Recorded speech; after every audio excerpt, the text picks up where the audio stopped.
삶의 필연 죽음. 뚜껑을 닫고 화장하겠습니다. 죽음이 물었습니다. 만약 당신이 내일 죽는다면 오늘 무엇을 하고 싶습니까?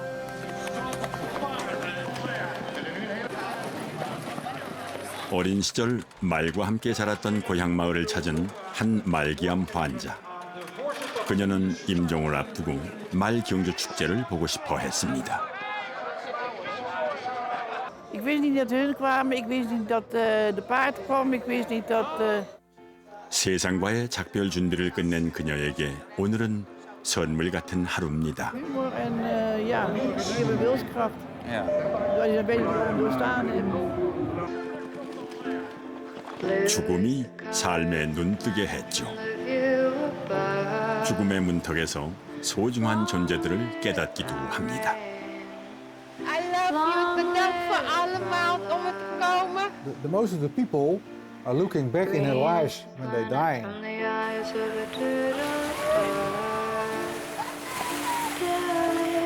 엄마가 죽으면 어떨 것 같아? 죽는다는 게 뭔가 물어보면 애들은 이 세상에 존재하지 않는 거. 죽음이란 무엇일까요? 죽음이 우리에게 들려주는 삶의 이야기. 지금부터 죽음의 답을 들어보려 합니다. But we're just beautiful people with beautiful problems.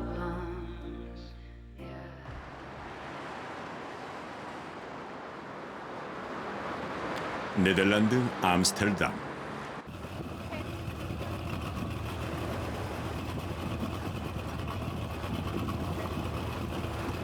니츠케 부부는 얼마 전 고향 호주에서 이곳 네덜란드로 이주했습니다.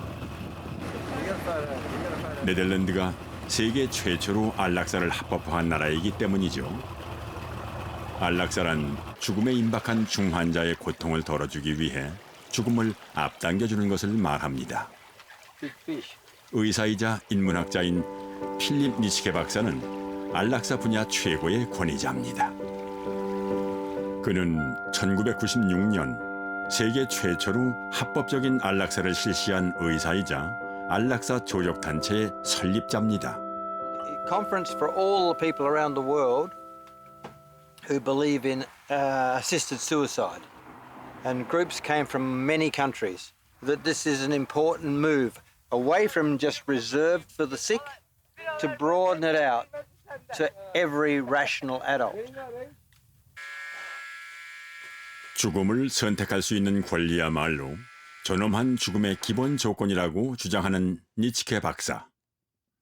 그는 요즘 스스로 안락사를 실행할 수 있는 새로운 기계를 개발하고 있습니다. 사르코라는 이름의 이 기계는 고통 없이 생을 마감할 수 있도록 설계되었습니다. 12년 전 세계 최초의 안락사 기계를 만든 것도 니츠케였습니다. In the Netherlands, they've had many years of allowing a person who's very sick to get help legally from a doctor to die. And the doctor, if they're sick enough, can say, yes, I will give you an injection to die. It must be the decision of the person who wants to die. That's fundamental. I want to make that option. If they want it, I want to make it possible. 니츠케 박사가 자신의 신념을 실천하기 위해 만든 안락사 조력단체의 회원은 현재 2만여 명. 그리고 지난 5월 이 단체를 통해 죽음을 선택한 한 인물이 세계적인 화제가 되었습니다. 그는 올해 104세가 된 호주의 저명한 생태학자 데이빗 구달 박사입니다. 그는 스스로 생을 마감하길 원했습니다. Are you happy? No. No, I'm not happy. I want to die. 1914년 영국 런던에서 태어난 구달 박사는 식물 생태 통계 분석의 세계적인 권위자였죠. 그는 102세의 나이로 퇴임할 때까지 열정적으로 연구했습니다. 하지만 퇴임 이후 건강이 급속도로 나빠지면서 더 이상 연구를 할 수도 또 혼자 산책할 수도 없게 되자 스스로 이 세상에서 떠나야 할 때가 되었다고 판단했습니다. I'm happy that I should be able to leave this life, even if it means going to Switzerland to do so. 구달 박사는 자신이 원하는 죽음이 가능한 스위스로 향했습니다. 마지막 길에는 그의 손자들이 동행을 했죠. 그리고 죽음을 실행하기 전 기자회견을 열었습니다. 특별한 병이 없이 죽음을 선택한 구달 박사의 결정에 세계 언론은 주목했습니다. To say a few words about what your thoughts are. I am happy to have this chance. I don't feel that anyone else's choice is involved. Have you ever had any moments of hesitation? No, none whatever. No. My story will increase the pleasure for me to have more liberal views. 그에게 죽기 전 마지막으로 하고 싶은 것을 물었습니다. I think it will be the final movement of Beethoven's Ninth Symphony. Freude schöner Götterfunken, doch der aus Elysium, wir betreten Feuertrunken. 구달 박사는 죽음을 앞두고 삶의 환희를 노래했습니다.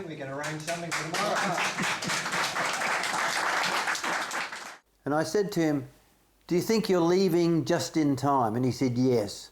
I'm glad to leave behind this world. I've been here for 104 years and I'm glad to be going." Yes.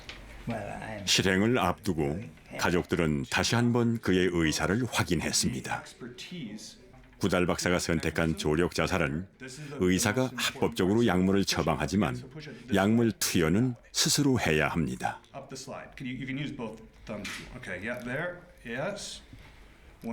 그는 덤덤하게 마지막을 준비했습니다. 그리고 그는 가족들이 지켜보는 가운데 생을 마감했죠. He opened his eyes, looked around and said, "Oh, it's taking rather a long time."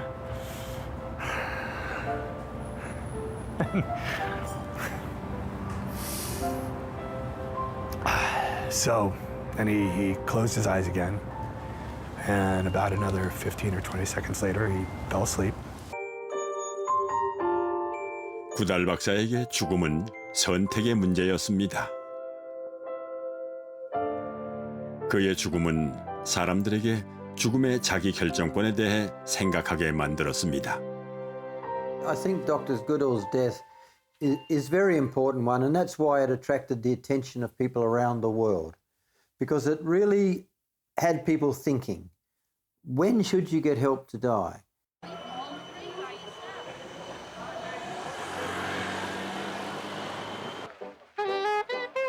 네덜란드는 2002년 전 세계에서 가장 먼저 안락사를 합법화했습니다.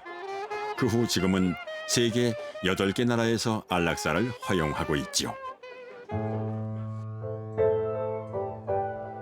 하지만 논란은 여전합니다. 영국에서는 2015년 안락사법이 부결된 뒤에도 찬반 양론이 팽팽하게 맞서고 있습니다. 포르투갈 역시 같은 상황입니다. Portugal's parliament rejected 4 similar bills to legalize euthanasia.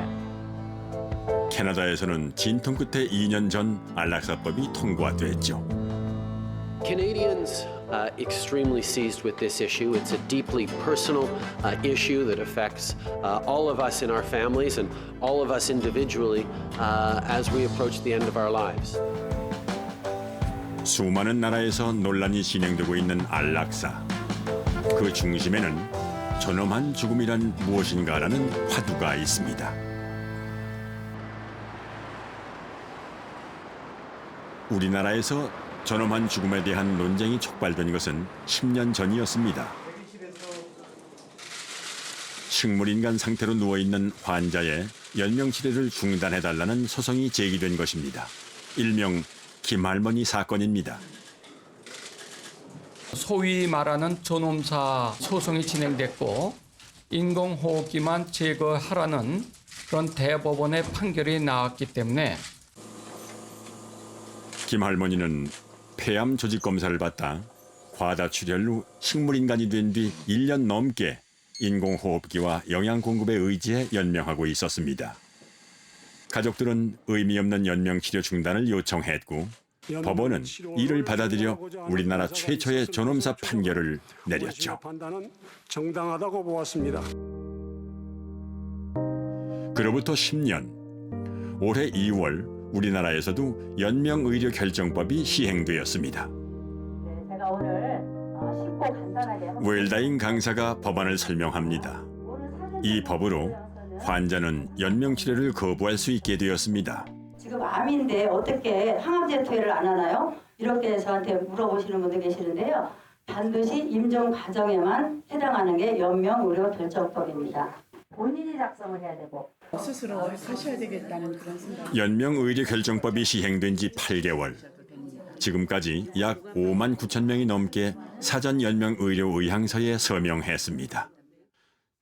사전연명의료의향서에 서명하면 심폐소생술, 인공호흡기, 혈액투석, 항암제 투여 이 4가지를 선택적으로 거부할 수 있죠. 전문가들은 특히 인공호흡기 사용 여부에 주목합니다. 존엄한 죽음에 큰 영향을 미치기 때문이죠. 그 인공호흡기를 달게 되면요, 기도에다가 아주 굵은 관을 삽입해서 고정을 시켜버립니다. 그러니까 진통제나 진정제 없이는 견딜 수 없을 정도로 고통스러운 시술을 하는 겁니다. 그때부터는 가족하고 대화를 할 수 없고 그냥 그 일종 수면 상태를 만들어 버립니다. 우리나라의 한 해 사망자는 28만 명. 그중 20만 명 이상이 병원에서 죽음을 맞이합니다. 이들 중 상당수가 중환자실에서 인공호흡기를 꽂은 채 생애 마지막을 보내죠. 평균 수명은 미국이나 영국보다 더 올라갔어요. 그런데 의미 있는 삶이 그럼 연장이 된 건가? 우리나라의 의료 상황을 요약해서 의료 집착적이라는 표현을 쓰고 있는데요. 삶을 마무리에 대한 가치를 부여해야 되는데 너무 폐렴으로 죽는다, 폐췌장암으로 죽는다, 거기에 집착돼 있지 그것만은 아니지 않습니까? 사람이 한 인생을 마감하는 거거든요. 그런 모습이 어느새 지금 너무 없어져 버렸어요. 네.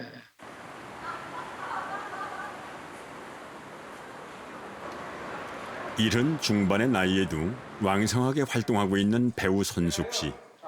최근에는 치매 노인의 애환을 다룬 연극을 무대에 올렸습니다. 나이가 들수록 외면할 수 없는 삶의 숙제가 되는 죽음. 잘 사는 것만큼이나 어떻게 죽을 것인가 하는 고민이 깊어집니다. 지금 이제 우리 나이 되니까 그거 생각 안 해볼 수가 없어. 우리 이제 점점 가까이 오는 일이니까. 저도 그래요. 이제 어지간히 살았으니까 이제 그 마무리를 어떻게 해야 되는지 아름답게 품위 있게 마무리하고 싶지. 그래서 내가 옷을 몇 벌 가져. 손숙 씨는 얼마 전 사전연명의료의향서를 작성했습니다. 주변 지인들의 죽음을 보면서 깨달은 바가 있어서였습니다. 그때 내가 이걸 한 거예요. 우리 나이쯤 돼가지고는 친구들도 한두 명씩 떠나고, 특별히 이제 작년에 또 같이 연극하던 친구자 동료인 우리 윤소정 죽고 나서는 굉장히 많이 생각을 하게 됐어요. 대부분 보면 갈 때 너무 고통스럽게 가시는 것 같더라고. 그냥 병원에 가는 순간에 막 코에 꽂고 입에 꽂고 가슴에 꽂고, 자식들도 나중에 그게 부모를 추억할 때 자꾸 그 장면만 보이지 않을까. 저는 그런 것도 별로 바람직하지 않고, 그래서 좀 인간의 그 기본적인 존엄성은 갖고 가는 게 맞지 않는가. 존엄한 죽음을 위해 손숙 씨가 준비한 또 한 가지가 있습니다. 파주의 한 성당. 가톨릭 신자인 손숙 씨가 자주 찾는 곳입니다. 손숙 씨는 얼마 전 이곳 성당 안에 지어진 봉안당에 자신의 자리를 마련했습니다. 여기 118, F1 118이 이제 내가 다음에 돌아갈 방이에요.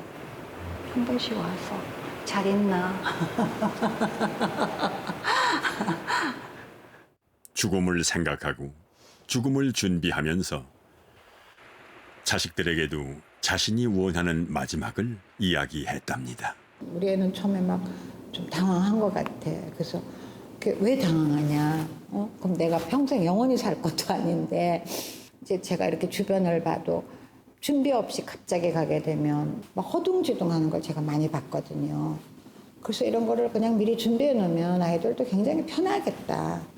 그러고 나니까 너무 좋아요. 제가 엄청 자랑해요. 그래서 왜 좋으신 것 같아요? 돌아갈 집이 생겼잖아요. 집을 장만했는데 누구나 원하는 존엄한 죽음. 하지만 우리의 현실은 어떨까요? 서울 근교의 한 호스피스 병원. 우리나라 최초의 호스피스 병원입니다. 이곳에서는 연명치료 대신 통증을 완화하고 죽음을 준비할 수 있도록 돕습니다. 문제는 이런 호스피스 병동이 턱없이 부족하다는 것입니다. 우리나라에서 호스피스를 이용하는 사람은 전체 사망자의 5%에 불과합니다. 24시간 이들을 지켜볼 수 있는 입원형 호스피스 시설이 있어야 되는데 우리나라에는 2,500병상이 필요합니다. 이걸 제대로 운영을 하려면 우리 국민당. 그런데 지금 현재 한 1,600 정도로 저는 알고 있습니다. 대기하는 환자들의 가족들은요, 하루에도 몇 번씩 전화합니다. 들어갈 수 없느냐고. 더군다나 우리나라는 노인 자살률과 노인 빈곤율이 OECD 국가 중 2위입니다. 존엄한 죽음을 맞고 싶어도 할 수 없는 현실이죠. 우리나라의 완화 의료 서비스 이용률은 세계 1위인 오스트리아의 10분의 1도 되지 않습니다. 세계 33위죠. 사정이 이렇다 보니 죽음의 질 역시 낮아서 세계 18위에 머무르고 있습니다. 이게 우리의 문제일 수도 있다. 내가 노년기에 접어들면서 내가 빈곤할 수 있고 또 내가 고독사할 수도 있고 내가 비참한 죽음을 맞이할 수 있다. 이걸 알아야죠. 그럼 이 문제를 풀려면 그 문제 속으로 사회가 변해서 파고 들어가야죠. 그러니까 사회가 다가가야 되는 거죠. 그 문제 쪽으로. 다가가지 않으면 죽음은 질이 상당히 좀 안 좋고 불행한 죽음은 계속될 것이다. 아시아에서 죽음의 질 1위는 대만입니다. 대만은 어떻게 해서 죽음의 질이 높아졌을까요? 한 종합병원을 찾았습니다. 65세 이상 인구 13%, 고령사회 진입을 눈앞에 둔 대만 역시 존엄한 죽음이 사회적인 관심사입니다. 이 병원에는 대만 대부분의 종합병원들이 그렇듯 호스피스 병동이 잘 갖춰져 있습니다. 대만은 사망자 5명 중 2명이 호스피스 병원에서 완화 치료를 받을 만큼 충분한 병상을 갖추고 있습니다. 병원비 부담도 없죠. 一直在强调说，安宁照护是对于民众在临终非常重要的一种照护的模式，可以让民众在临终的生活品质可以提升。在经济上面如果是没有办法支应这样的医疗费用的话，那其实我们都会有社工提供协助，所以经济是不需要担心的。 이곳 호스피스 병동에는 특별한 사람이 있습니다.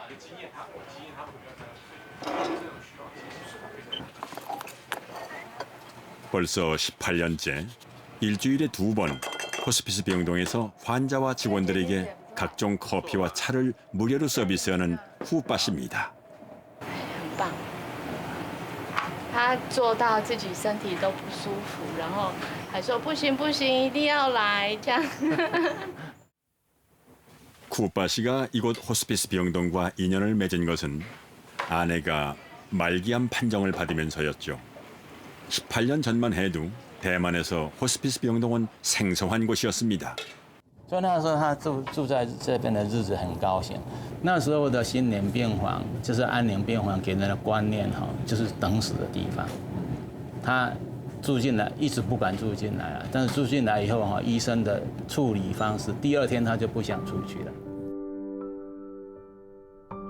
아내는 이곳에 입원한 80일 동안 평화로운 시간을 보냈습니다. 자원봉사자들의 헌신과 다양한 프로그램, 그리고 가족과 함께하는 시간 덕분이었죠. 쿠오빠 씨는 아내의 마지막을 지켜보면서 죽음에 대한 생각이 바뀌었습니다. 어떻게 사느냐만큼 어떻게 죽느냐가 중요했던 것이죠. 所以我才会在这边当10几年，就希望说，癌末的病人哈，不用担心。我现在可以跟任何的家属和病人谈死亡，鼓励他们勇敢去面对，坦然去面对。谢谢。 토요일 오후 병원 로비가 북적입니다. 환자와 가족들, 자원봉사자들까지 모였습니다.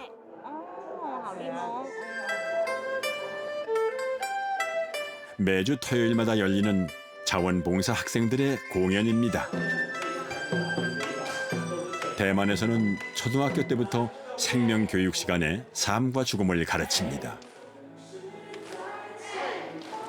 죽음에 대해 교육받아온 대만 사람들은 죽음을 자연스럽게 받아들입니다. 호스피스 병원에서의 봉사도 그 연장선상입니다. 덕분에 지방에서 사는 딸도 어머니를 마음 편히 호스피스 병동에 모셨답니다. 他前2、3天前3天就简直就像植物人一样，所以其实你们比较不了解，其实他今天已经是进步非常非常多了。你看他还抬头了，你看他不只是这样哎，他还抬头看呢，感动啊。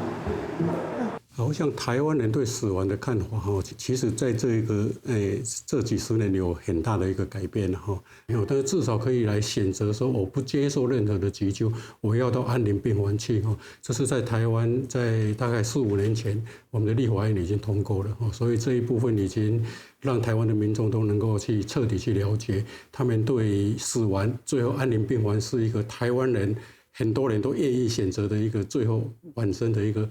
很重要的一个途径哦。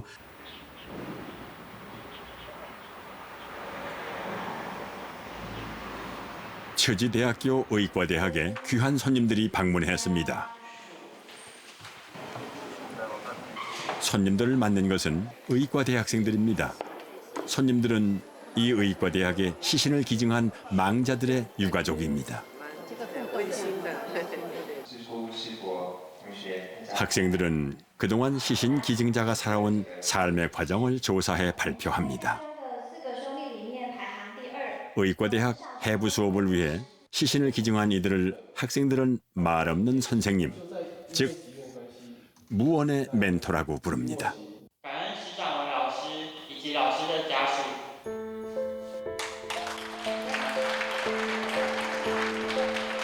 총 8분의 시신 기증자들의 유가족들은 이번 해부 실습을 위해 장례식까지 미루고 기다려왔습니다.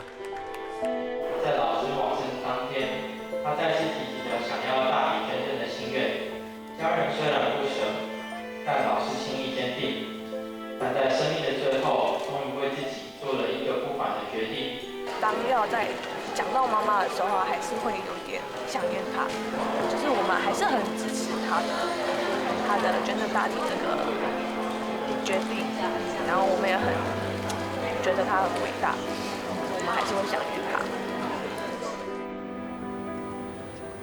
다음 날 이른 아침 해부 수업을 앞두고 유족들이 다시 학교를 찾았습니다.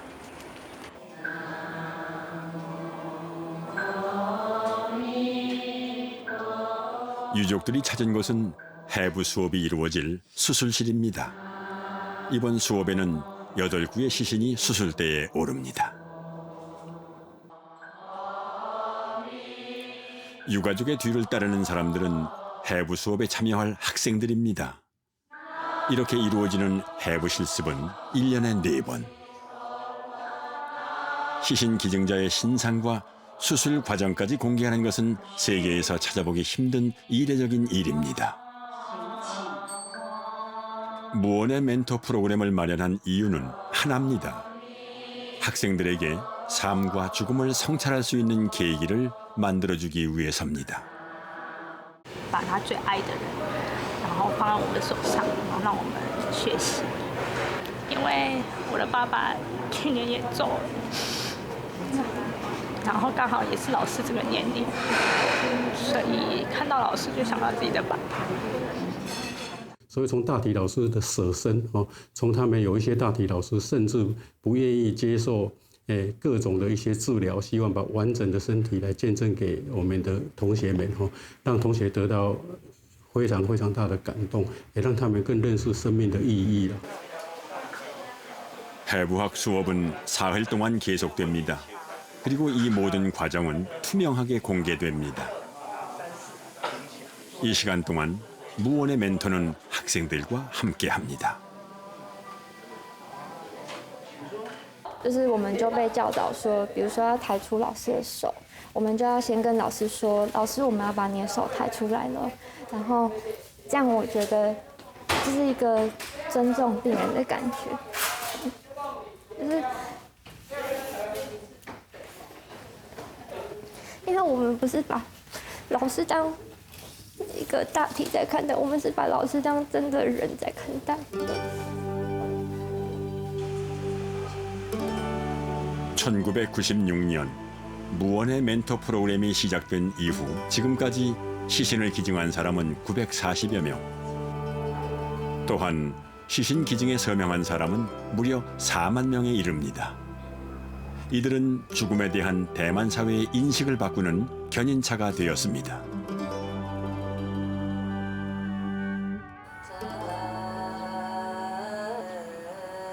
사흘간의 해부학 실습이 끝나고 8 기증자의 합동 장례식이 시작됐습니다.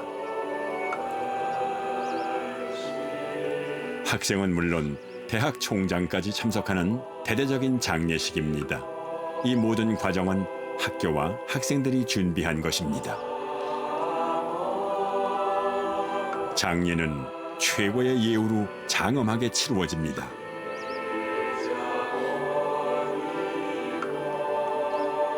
무원의 멘토는 죽음을 통해 삶을 가르치는 진정한 스승입니다.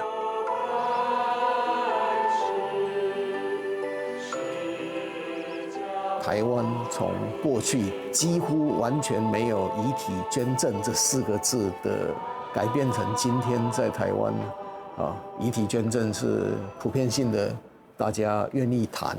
慈济大学无以良师的这个课程死并不那么绝望，永远的悲伤，因为人的生跟死这是一个自然的循环。 시신들이 화장터로 향하는 사이 학생들이 추도식을 마련했습니다. 유족들은 학교와 학생들에게 감사의 인사를 전합니다. 在回忆一个生命的时候，不应该都是停留在哭泣，或是死去的那一刻。最后，我们期许在座的医学院学生之后成为一位良医。谢谢大家。 如此的大爱，如此的大舍，千言万语，我们只能化作一句感谢。感谢有您，感谢无语良师。我以你的奉献，我的宝贵记忆。 화장이 끝난 유골은 학교 안에 마련되어 있는 납골당에 안치되지요.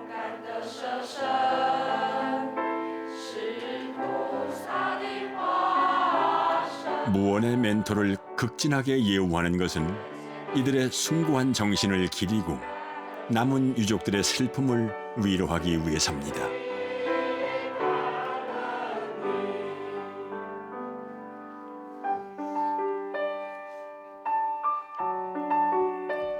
대만 사회에서의 죽음은 누구나 존엄하게 맞을 수 있고 남은 자들의 삶을 이끌어주는 또 하나의 이정표가 되고 있습니다.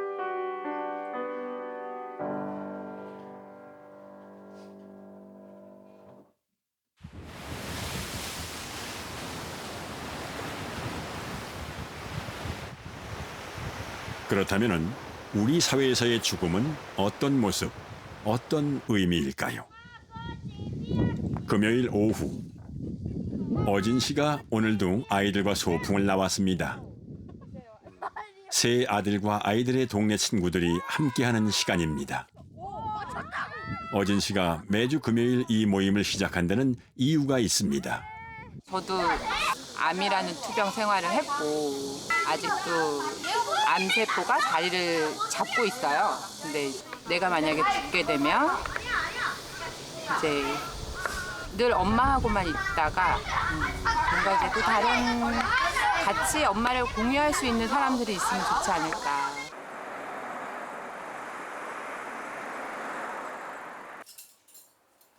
어진 씨에게는 초등학교 6학년, 4학년, 2학년에 다니는 세 아이가 있지요. 유치원 교사였던 그녀에게 6년 전의 암 선고는 일상에서 죽음을 깨닫는 계기가 되었습니다. 그리고 삶을 다시 보기 시작했죠. 삶에 대한 생각도 많이 바뀌고 내 가족에 대한 생각도 많이 바뀌고 그리고 시각도 많이 변하는 것 같아요. 절대 우리 삶에 들어와서는 안 되는 부분이 아니라 우리 삶과 동일하게 가지고 가야 되는 부분이 죽음의 한 면이 아닌가. 그러니까 아이들도 죽음이라는 거는 지금부터 생각해야 되지 않을까. 죽음이 있다라고 생각을 하면 정말 그 하루하루가 정말 소중할 것 같거든요.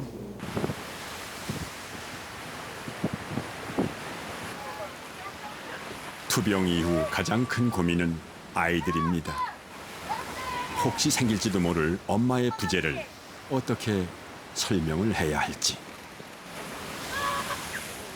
그녀는 고민스럽지만 조심스럽게 이야기를 꺼냈습니다. 엄마가 죽으면 어떨 것 같아? 죽는다는 게 뭘까? 물어보면 애들은 이 세상에 존재하지 않는 거.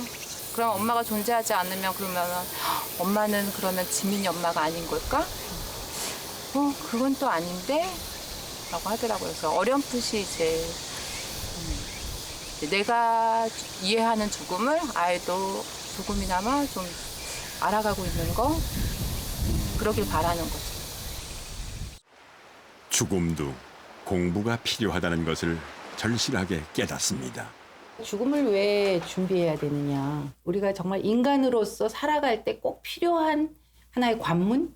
그런 게 죽음이어서 죽음에 대해서 더 공부를 해야 된다고 생각이 됩니다. 그래서 그 사별한 사람들의 고통이나 아픔도 사실은 이 죽음 문제를 자꾸 얘기하면서 그분들이 치유가 되거든요. 그래서 그 점에서도 꼭 이 죽음 문제는 공개적으로 좀 다뤄져야지 되겠고요. 서울 종로 서촌 한옥마을에 위치한 북성제. 얼마 전 이곳에서 죽음학 강좌가 열렸습니다. 하나 둘 사람들이 모여듭니다. 모두 죽음을 배우기 위해 시간과 돈을 들여 강좌를 신청한 사람들이죠. 연령대도 직업도 다양한 수십 명이 모였습니다. 오늘 강사는 초등학교 교사인 임경희 씨입니다. 임 선생님의 교재는 그림책. 그림책과 죽음이라니 낯설기만 합니다. 죽음이라는 주제가 굉장히 무거워요. 다 회피하고 싶어요. 가까이 하기가 싫어요. 이야기를 꺼내는 것도 싫어요. 내 옆에 오지 마. 이러고 싶은 게 죽음이에요. 아버지가 돌아가신 지 지금 올해로 5년째인데 사실 1년 동안은 거의 지방에 계신 엄마하고 전화를 이제 퇴근해서 12시까지 울면서 전화로 거의 보냈던 것 같아요. 제가 얼마 전에 이제 자녀를 사별하신 분을 만났어요. 근데 이분들이 도움을 청하고 싶어서 여기저기 연락을 했으나 구체적인 도움을 받을 만한 곳이 없는 거예요. 그러니까 그런 굉장히 절박한 상황에서 사회적인 도움을 전혀 받을 수 없다는 거죠. 표현할 수 있을 때 사회는 무심했고 사람들이 외면했던 죽음과 마주하는 시간. 그림책이 질문을 던졌습니다. 그림책을 읽어주고 죽음이란 무엇일까요? 죽음이 하는 말이에요. 내가 사라져버리면 누가 이 땅에 태어나는 모든 생명의 자리를 마련해 줄까? 죽음이 가지고 있는 본래성, 절대 되돌아주지 않는다는 그런 이야기를 우리는 해줘야 될 때가 많아요. 그렇지만 어떻게 해줘야 될지 모르잖아요.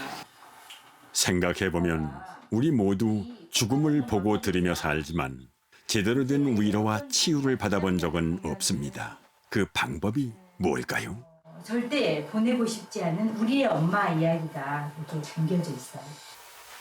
첫 장에 이렇게 시작해요. 우리는 얼마 전에 엄마한테 작별 인사를 했어요. 나는 엄마가 어디로 갔는지 잘 몰라요. 근데 아빠가 얘를 꼭 껴안아주면서 뭐라고 말하세요? 엄마가 죽었다고 말해요. 엄마가 죽었다고 말하기 어떨까요?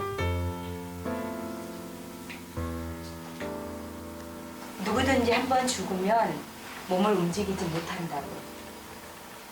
그래서 엄마도 돌아올 수 없는 거라고 아빠가 말했어요.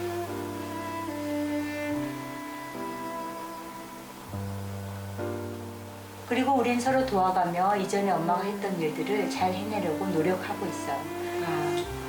한번 읽어볼까요? 네.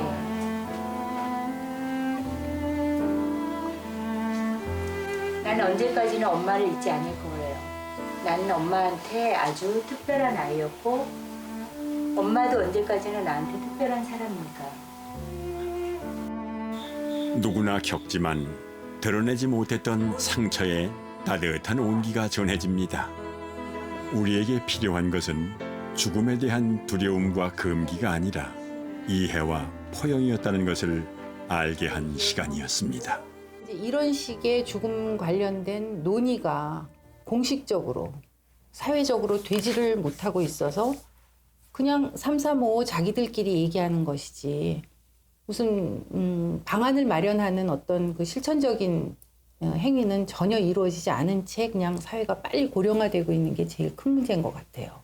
집집마다 곧 죽음을 이제 바라보는 어른들을 다 모시고 있다 보니까 정말 아주 절실한 문제가 돼버린 거예요. 그래서 이건 아마 앞으로 우리 사회에서 곧 중요한 그 문제로 대두될 걸로 생각이 듭니다. 그림책으로 20년 넘게 죽음을 가르치는 임경희 씨. 그녀의 책장은 죽음을 주제로 한 책들로 빼곡합니다. 그림책만도 수백 권이 넘는데요. 그녀는 왜 이토록 죽음에 관심을 갖게 되었을까요? 제자들이 생각이 나요. 군대에 가서 자살했던 제자, 또 4학년 때 뭐 난수암으로 죽었던 제자, 제자들의 죽음을 많이 지켜봤고 또 제자들이 부모를 잃는 걸 많이 지켜봤어요. 그랬는데 어떻게 해야 될지 몰라서 뭔가 해줘야 될 일을 안 해준 것 같은 그런 자책감? 임경희 씨는 남은 제자들을 위해 죽음을 공부하기 시작했습니다. 막상 공부를 하려니 국내 서적이 거의 없어 원서와 번역된 책들에 의존해야 했죠. 그리고 죽음학 강의가 필요한 곳이면 어디든 달려가 죽음을 일상의 공간으로 불러냈습니다. 만약에 그 시절로 돌아간다면 이제 안아주고 나서 책을 읽어주겠죠. 그리고 이렇게 말할 것 같아요.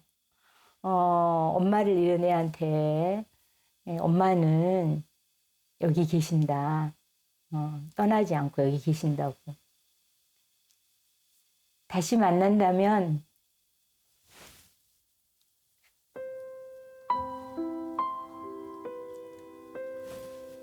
그렇게 해주고 싶어요.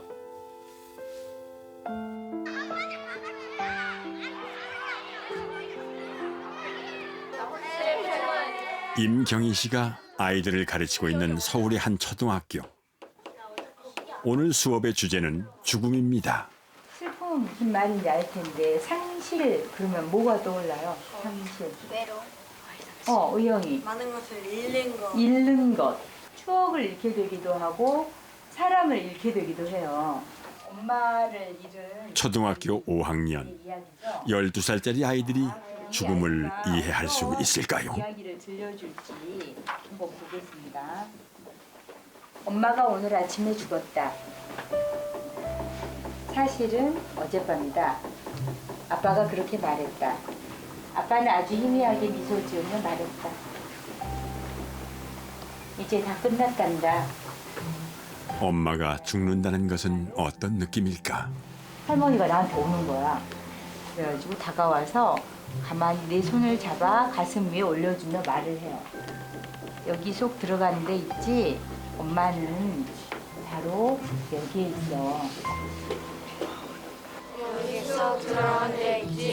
엄마는 바로 여기에 있어. 엄마는 바로 여기에 있어. 여러분도 아이들은 진지했습니다. 그리고 수업이 끝난 뒤 아이들이 내놓은 대답은 놀라운 것이었습니다. 쭉 살펴봤는데 죽음은 한마디로 그냥 감사함이라고 생각해요. 하루하루를 감사하게 보낸다는 그런 게 죽음이랑 제일 어울리는 것 같아요. 내가 영원히 산다면 이 하루를 내가 어떻게 살지 모르잖아요. 어차피 내일도 살 건데 1년 후에도 살 건데 평생 살 건데 그러면 이 하루가 좀 허무하게 느껴질 것 같아요. 이 책은 커다란 질문이라는 책인데 이제 이 세상에 존재하는 모든 것들이 내가 이 세상에 왜 있냐고 물어보는 거예요. 뭐 새가 그러면 나 세상에 왜 태어났어?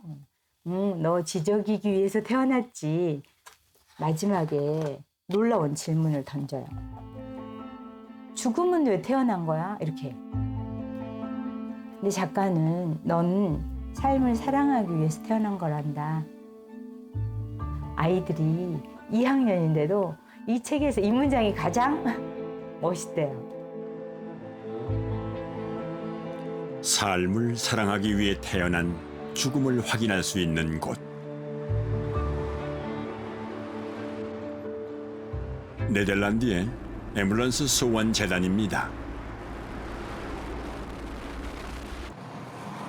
앰뷸런스 소원 재단은 임종을 앞둔 사람들의 소원을 들어주는 단체입니다. 오늘은 한 말기암 환자의 집을 찾았습니다. 앰뷸런스 소원 재단은 2명이 함께 움직입니다. 한 명은 간호사, 한 명은 운전사입니다. 야한 할머니의 병명은 혈액암. 암이 전신에 퍼져 거동조차 할 수 없는 할머니를 위해 딸이 엄마의 소원을 신청했습니다. 오랜만에 외출. 아니, 마지막이 될지도 모를 나들입니다.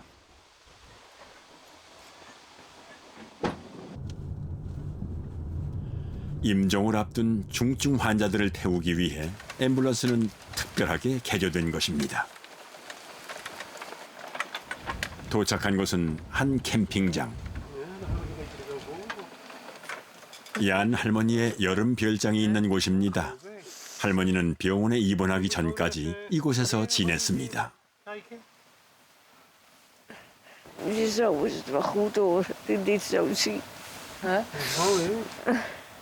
Ja, zoveel jaar. 30 jaar? 30 jaar. 할머니가 온다는 소식에 이웃 주민들까지 모두 기다렸습니다. Ik zeg, oh God.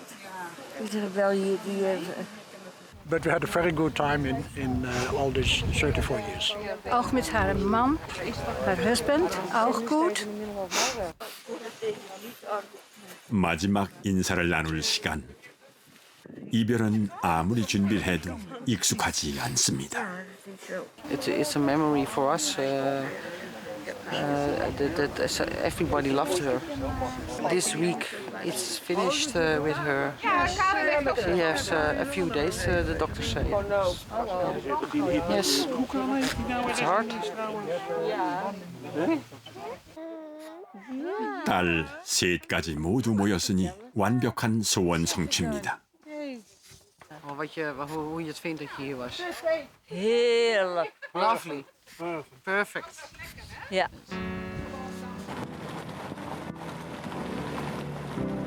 죽음을 앞둔 사람들의 마지막 소원은 어떤 것이었을까요?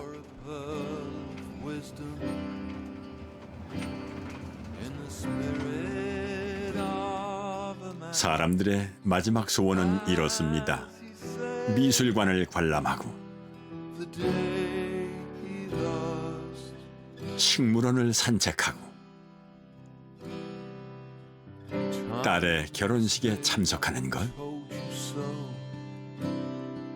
혹은 길거리에서 아이스크림을 먹는 것처럼 특별하지 않은 것들이었습니다.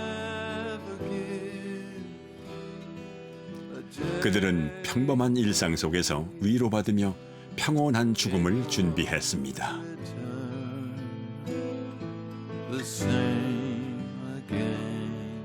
그렇게 삶을 가슴에 새긴 뒤 평화로운 얼굴로 세상과 작별했습니다. On all the pictures you see, where people are laughing, a short time later they are dying. We give a laughing present. I sometimes have said people are die by us with a smile on their face, with a big smile. 로테르담에 위치한 앰뷸런스 소원 재단입니다. 재단의 활동은 자원봉사자들에 의해 이루어집니다. 이들은 하루에 대여섯 건, 1년에 2,000건이 넘는 소원을 이루어줍니다. 그동안 이루어진 소원만 해도 7,000건이 넘습니다. We have 270 volunteers and they're living in all of the country. Everywhere we see the flag, there lives a volunteer. We go to the ambulance with the ambulance with the patient to Paris and we do all for free. 이 재단은 병원 앰뷸런스 운전기사였던 키스 씨가 만들었죠. 그는 우연한 기회에 한 환자의 마지막 소원을 들어준 뒤 본격적으로 소원 성취 봉사를 시작했습니다. 자비로 중고 구급차를 구입했고 직접 개조까지 했죠. 12년 전의 일입니다. 재단은 모두 기부금으로 운영합니다. 사람들이 기부하는 돈은 1년에 10억 원이 넘습니다.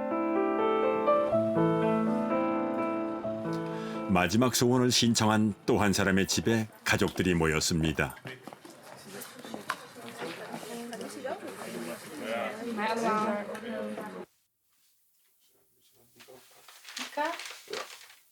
말기암 환자인 부키 씨는 집에서 큰아들의 돌봄을 받고 있습니다. 그녀는 얼마 전 병원에서 퇴원했습니다. 집에서 마지막을 맞고 싶다는 바람 때문이었죠. The doctors told me only where do you want to die? So in house or the hospital or hospice. Then we have decided with the children if they are okay that I die here. And then everybody say yes, please, here. 생애 마지막을 집에서 가족과 함께 하기로 결정한 부키 씨. 준비는 끝났고 시간은 얼마 남지 않았습니다. 그런 그녀가 차마 내려놓지 못한 것이 있습니다. 그것은 바로 남겨질 아이들입니다. 부키 씨는 이 아이들에게 마지막 추억을 선물하고 싶었습니다. I want to go for one time to the sea for me, not so depressed or chaotic. Just for one moment you can leave everything. 아들이 엄마의 마지막 소원을 신청하자 앰뷸런스가 곧바로 출동했습니다. Ja. Ik ben Theo. Voor mij naar rechts draaien, ja, naar links. 부키의 생애 마지막 소풍이 시작되었습니다. 오랜만에 설레는 모습입니다. 앰뷸런스가 출발하자 그녀를 위해 모인 가족과 지인들이 긴 행렬로 뒤따랐습니다.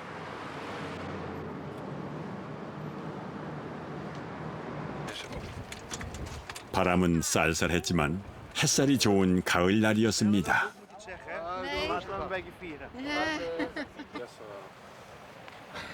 부키 씨는 불편한 몸을 일으켜 바다를 향해 걷기 시작했습니다.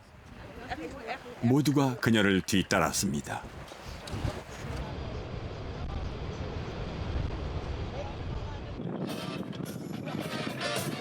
누군가는 그녀를 위해 음악을 준비했습니다.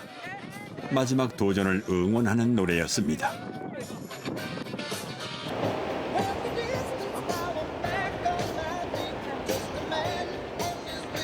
그녀는 생애의 마지막이 될 바다를 느꼈습니다.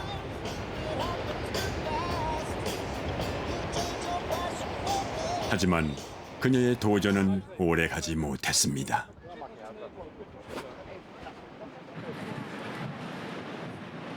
그녀의 얼굴에는 피곤한 기색이 역력했지만 평온해 보였습니다. Were so many nice people who I love. That was the important thing of the day. And I'm happy. This is really what I wanted. 이제는 헤어져야 할 시간. 한 사람 한 사람 빠짐없이 인사를 나눕니다. 진심을 전하는 것도 잊지 않습니다. Zo gaat je die pizza aan het wegdoen, Tessico.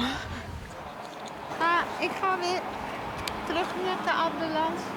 Kom je volgende week met mama en oma en papa bij mij dan? We staan over een uur nog hier. Geeft niet, ik zie jou vanzelf wel. Ja?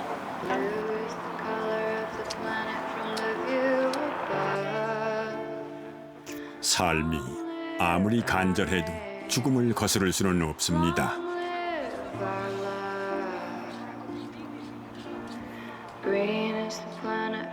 하지만 죽음이 있어 삶이 더욱 소중합니다.